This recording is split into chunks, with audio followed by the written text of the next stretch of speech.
Hey everybody, it's Jasmine again, back for my second vlog. I'm proud of myself because I've actually stuck with this for a second week.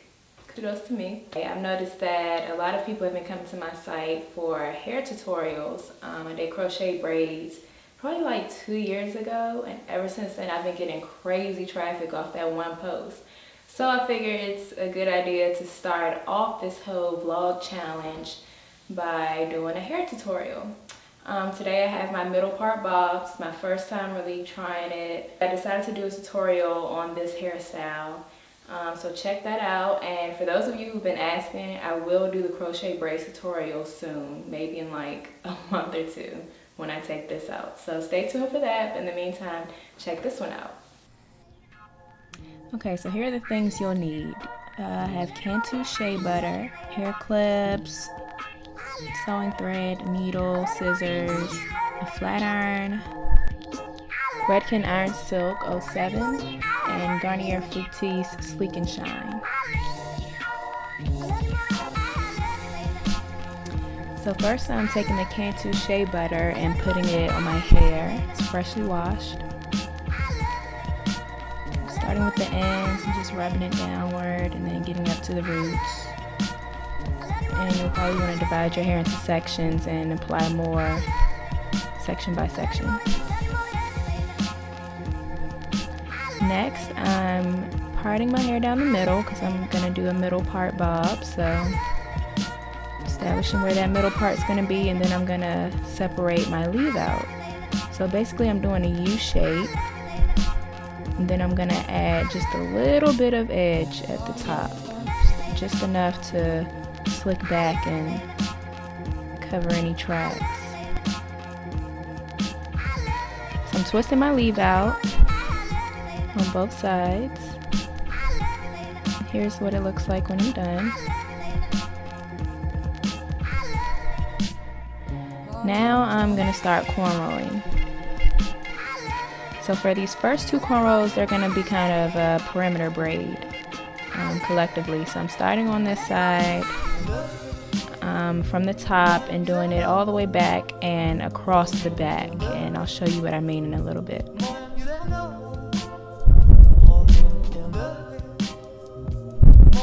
So now I'm going across the back of my head, all the way across the nape of my neck.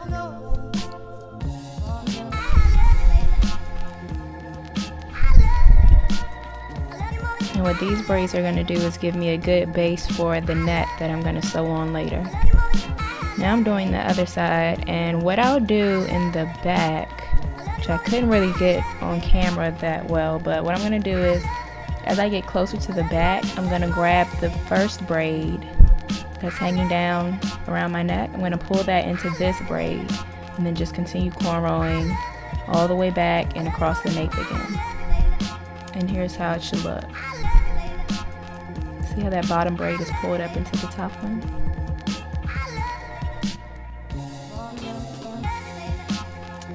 So I kind of skipped ahead to save time, but here's the finished product. Basically I continued the same pattern, pulling the bottom braid up into the top one and going across the back.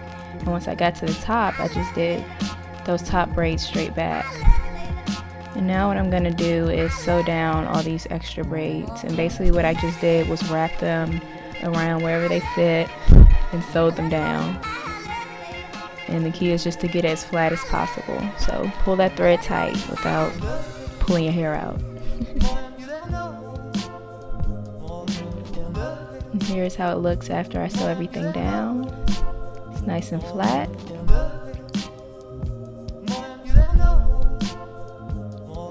Now before I show you how to sew the net on, I want to show you my method for sewing. So of course, first you're going to take the thread and put it through the needle, and you want to double it up, fold it in half. Then you're going to tie a double knot. So I take it, I loop it around once, pull it through, and then I do it again right on top of that first knot to make it nice and thick so it won't pull through. Next, when I have the track, and I'm using the same sewing method for the net also, but with the track, when I first start, I'm going to stick the needle through the actual weft. I've heard that this prevents shedding. I'm not sure how true that is, but this is what I do, and it keeps it pretty sturdy. So I pull that through the track. Then I go under about the same spot. And once I put the needle under the track and the braid, I actually pull it through the loop and then pull it all the way through. Next, I'm going to move over a little bit, go under the track and the braid, and pull it through the loop again. And this is how it should look as you're doing it. Some people, when they first get it under the braid, they'll wrap the thread around the needle a few times before pulling it through. Personally, I don't see that really adding to how tight the tracks are in, so I kind of feel like it's just a waste of thread. So this is how I do it. So you go under, make sure it's through that loop, and just pull it through. So that's my method. Next, I'm sewing on the net. Now usually I use a cap net, which looks like this, but I didn't have one. I actually forgot about the net, but luckily I had this extra net from the last time I used one. I don't usually like the hard net because if I want to scratch my scalp, it's really hard to do it with this. So I would suggest using the cap because it's a lot looser. You can scratch your scalp as much as you want. But with this net, because it's not perfectly round, you will have to fold it down on each side to prevent it from being like really bulky in the back, or I've seen some people even cut it and sew it back together, and that's just too much for me, so I'd rather just fold it as I go around. See, right here is kind of naturally folding, and I just like let it do what it's going to do rather than trying to force all that net to the back. So I'm folding it down and stitching it.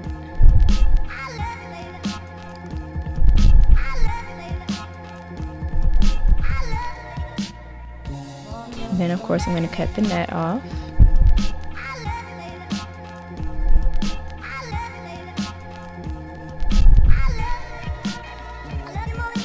Here I am putting that first track in. The needle is already through the track and I'm putting it under the braid. And when you first start, you want to go kind of around the perimeter. So I'm starting up near the top with that perimeter braid, going under that braid and pulling it through. And what you want to try to do is make sure that track is kind of tucked under the braid rather than sitting on top of it. So that way if the wind blows or anything, you're not exposed. You don't want any cornrows to be showing. So I'm sewing that first track. That same method. So I'm going to finish up this first track and actually just finish my whole head, and I'll come back and show you how it should look. You're going to keep going all the way around your head. Okay, so I didn't cut the tracks. I actually just folded them over to the next row and continued sewing. So I never cut the track until I ran out. Once I ran out of the black, I put the blonde in the middle, and then I added more black at the top. This is how it looks once it's sewn in. Now I'm flat ironing the hair. Nothing special, didn't put any product on yet.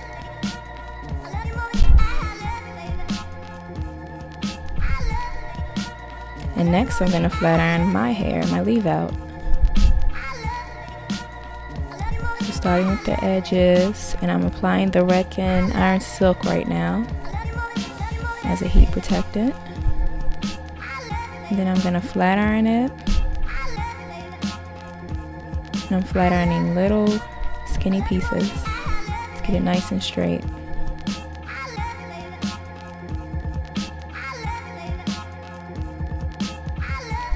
So once I'm done flat ironing my leave out, I'm gonna comb over a little in the back to make sure I'm covering that back track. This is how it looks so far.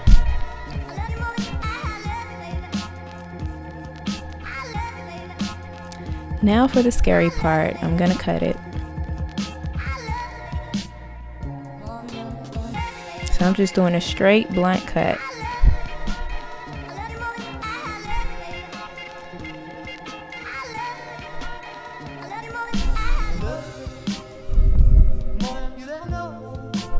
Now honestly, like once I washed this back, I realized that that right side was not great. It just didn't look as good as the first side, so I did have to go back and clean it up later.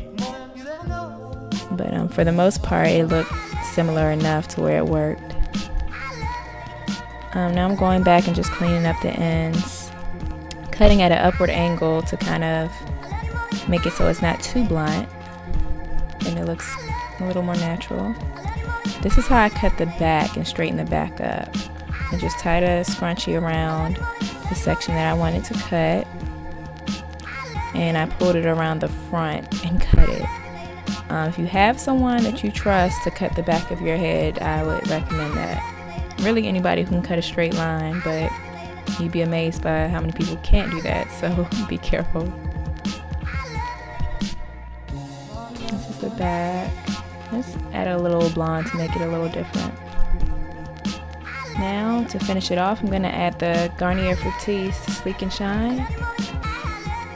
I tried this once when I was going out to a party, and my hair held up like really well, even after all the heat and sweat. And here's the finished product. Again, I'm probably going to clean that right side up some more because it's not as neat as I would like it, but it works. Okay, thumbs up if you like this tutorial, and if you want more, like I said, I'll be doing the crochet braid tutorial in the next couple of months.